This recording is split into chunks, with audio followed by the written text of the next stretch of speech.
Je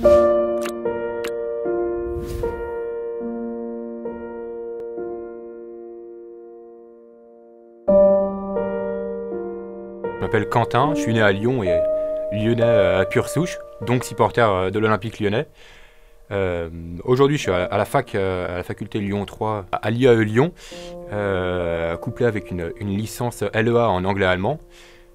Donc voilà, j'ai eu un parcours un peu atypique puisque juste après le bac que j'avais passé avec les maristes, donc sur la colline de Fourvière, j'ai fait 2 ans de droit philo, deux fois la même année. Mais voilà, comme on dit, c'est toujours bien d'approfondir. Et ensuite, j'ai fait une année de propédeutique. Donc, une année de propédeutique, c'est la première année du séminaire pour être prêtre.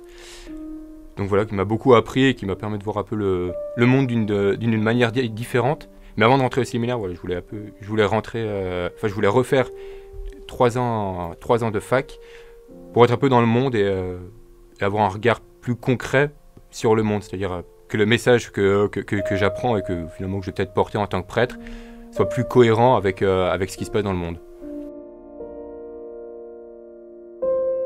Petit déjà, je voulais être prêtre, je disais même que je voulais être pape, j'étais ambitieux. Non, et puis c'est parti pendant un bon bout de temps, enfin, je voulais me marier, et je demandais même quelquefois à Dieu, pitié que je sois pas prêtre.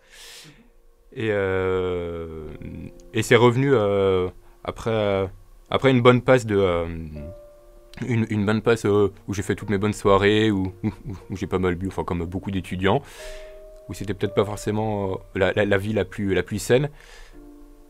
Et finalement, juste après ça, j'ai eu une bonne période d'angoisse, et c'est revenu. Et la question est revenue, même si elle continuait de revenir assez souvent, la question d'être prêtre. Donc voilà, et l'élément un peu déclencheur, c'était le 8 décembre 2015, devant la statue de Notre-Dame de Fatima, donc un lieu d'apparition au Portugal. Quand je l'ai annoncé, forcément, ça fait toujours un peu un choc, quoique beaucoup moins que pour d'autres qui étaient avec moi l'année dernière en propédeutique. Je crois que c'est peut-être plus après que ça a été difficile, quand on réalise vraiment ce que c'est. Parce que c'est un peu différent du simple choix de se marier. Si je me marie, finalement, j'ai mes petits-enfants, mes parents à moi deviennent grands-parents. Donc il y a plus une continuité, et finalement, je pars de la maison, mais il y a quand même encore le fil rouge qui reste.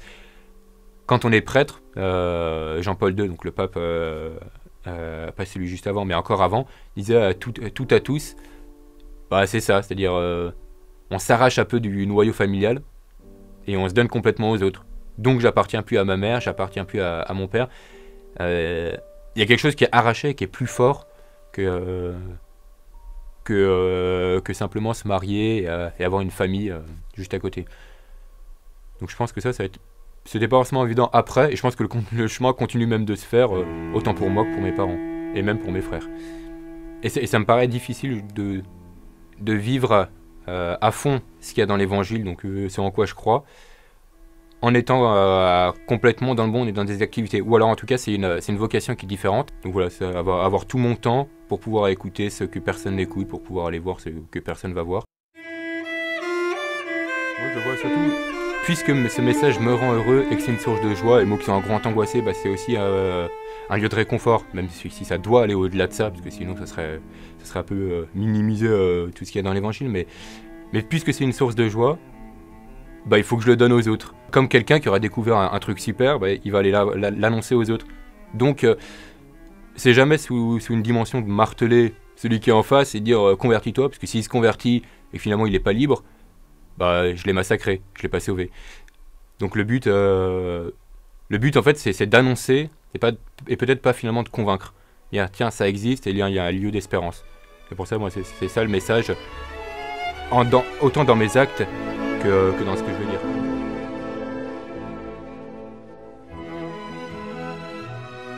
Je travaillais au Café Pearl, donc à Cordeliers, en tant que serveur. J'avais fait déjà quelques mois, et maintenant juste les samedis pour me faire un peu d'argent. Qu'est-ce que ça m'apporte outre le plan matériel où c'est juste justement un gain d'argent, sur le plan moral, c'est peut-être sortir de ma bulle de petits chrétiens fermés. En fait, ça me permet, je pense, d'entendre ce qui se passe ailleurs que dans ma petite paroisse à Saint-Potin, de l'autre côté du Rhône, et de voir peut-être de quoi ont besoin les gens. Et puis ça rend aussi le chemin que je vais prendre plus concret. Par exemple, c'est-à-dire aimer les autres. Dans l'évangile, aimez-vous les uns les autres comme je vous ai aimé. Bah, il y a des moments où c'est pas facile, mais c'est vrai en tout cas. Et il faut le faire en vrai. Même si c'est pas toujours évident, et s'il y a des incompréhensions. On dit souvent foi et raison. S'il y a la foi tout seul, en fait, ça peut vite partir n'importe comment. Donc il y a besoin de la raison. Donc c'est vraiment bien. Puis même d'apprendre des choses sur le monde, comment fonctionne le monde. On a des cours de macroéconomie pour voir les différents systèmes.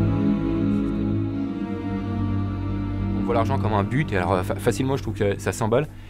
Tandis que si on voit justement le but du travail et le but de l'économie comme servir l'humain, bah, je pense qu'il y a pas mal de choses qui changeraient, et sans doute elles se feraient pas dans un temple. Plus les réseaux sociaux augmentent, plus les gens sont connectés, mais je trouve qu'on est devenu de plus en plus incapable de parler à son voisin. Mais même moi le premier, hein. Parler à mon voisin, c'est difficile. Finalement, quand on se bouge et qu'on va vers l'autre, on est bien accueilli.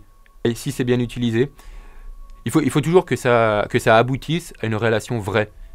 Moi, j'avais pas beaucoup d'amis, mais finalement, ça se passe que sur Facebook, que sur Messenger, que sur Snapchat. Mais dès qu'on est face à l'autre, on ne sait plus quoi dire. Si c'est au service d'une relation vraie et une relation qui va grandir, bah parfait, 1000 réseaux sociaux, tant mieux, à fond quoi. Mais on garde cette barrière qui nous rassure, on est derrière notre écran, derrière notre portable, au lieu d'aller voir l'autre. Mais c'est dur d'aller voir l'autre parce qu'on est obligé de se confronter à nous, à notre réalité et à ce qu'on est vraiment. Mais en même temps, c'est là où il y a vraiment quelque chose qui se crée. Je suis 1000 fois plus heureux d'avoir fait une balade avec un pote, ou peut-être il y a des moments où j'ai cherché mes mots, il y a eu des blancs, c'était gênant, qu'être allé sur Facebook avec une discussion de 2 heures. Aujourd'hui, j'ai l'impression qu'on vit un peu sur nos passions, ça pète un peu dans tous les sens.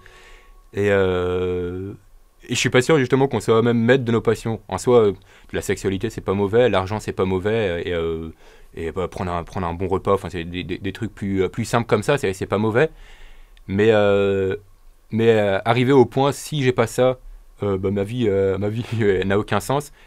Il y a quelque chose que je trouve pas bon là-dedans. J'aurais pas dit ça il y a 3 ans, mais maintenant, en avançant, je me rends compte qu'il y a quelque chose de plus profond. Et en fait, c'est ça l'essentiel. Et si j'ai ça, c'est une joie qui est tout le temps là. Et une fois que j'ai ça, en fait, je pourrais regarder avec, je pense, un regard plus vrai et plus libre.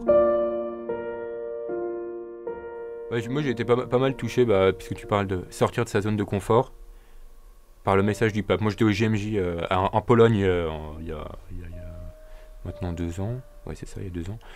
Et justement, le centre un peu du message, c'est sortez de vos canapés, quoi. Arrêtez d'être dans vos canapés.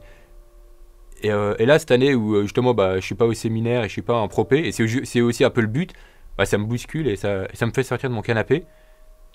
Et donc forcément, ça me bouscule aussi intérieurement. Et en même temps, quelle joie de vraiment créer quelque chose avec ses mains. Et en fait, on se rend compte qu'il y a plein de choses qu'on a l'impression que c'était très dur à faire et finalement qui sont pas si dures que ça. Mais ça suscite de se laisser un peu bousculer et d'aller vers l'inconnu.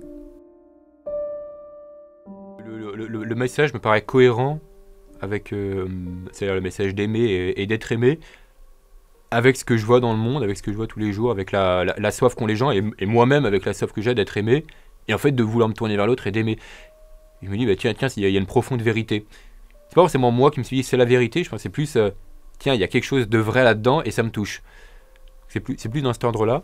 Et après, est-ce que je voudrais être prêtre dans 10 ans? J'en sais rien.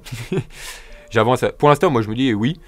Après, le but est de rester disponible avec une petite oreille tournée vers Dieu.